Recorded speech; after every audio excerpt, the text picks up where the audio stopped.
मनुष्य के पाप या पुण्य का साक्षी कौन होता है? धार्मिक ग्रंथों में मनुष्य के कर्मों का विशेष महत्व बताया गया है। शरीर एक दिन नष्ट हो जाएगा, परंतु हमारे बीच उसके अच्छे कर्मों की वजह से ही वह जिंदा रहेगा या फिर जाना जाएगा। पृथ्वी पर मनुष्य अच्छे और बुरे दोनों तरह के कर्म करता है। अच्छे कर्मों को पुण्य और बुरे कर्मों को पाप के रूप में जाना जाता है। वेद पुराणों में इस विषय को धर्म और अधर्म से जोड़कर बताया गया है। धर्म का मतलब पुण्य से और अधर्म का मतलब पाप से जोड़ा गया है। कोई मनुष्य अपने पूरे जीवन काल में, एक वर्ष में, एक दिन में या एक क्षण में जो भी पाप या पुण्य करता है, उसे उसका फल जीवित रहते हुए या मृत्यु के बाद भुगतना ही पड़ता है। चाणक्य नीति के 5वें अध्याय में इस बात का उल्लेख है कि मनुष्य जन्म मृत्यु के चक्र में अकेला ही फंसता है। पाप पुण्य का फल भी अकेले ही भोगता है।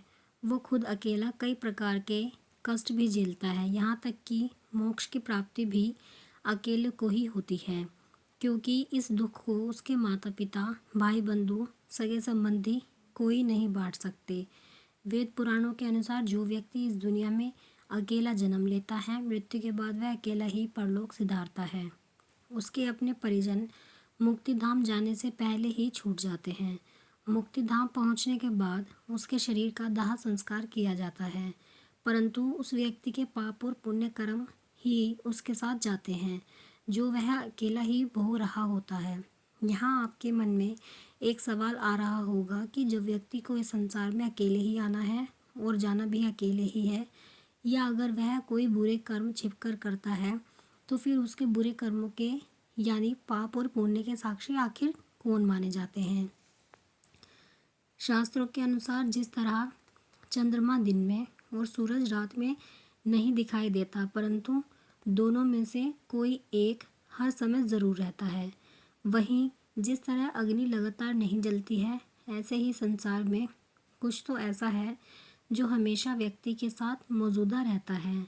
यही कारण है कि जब मनुष्य कोई बुरा कर्म करता है तो उसकी सूचना धर्मदेव देते हैं और उस प्राणी को उसके कुकर्म का दंड ज़रूर मिलता है।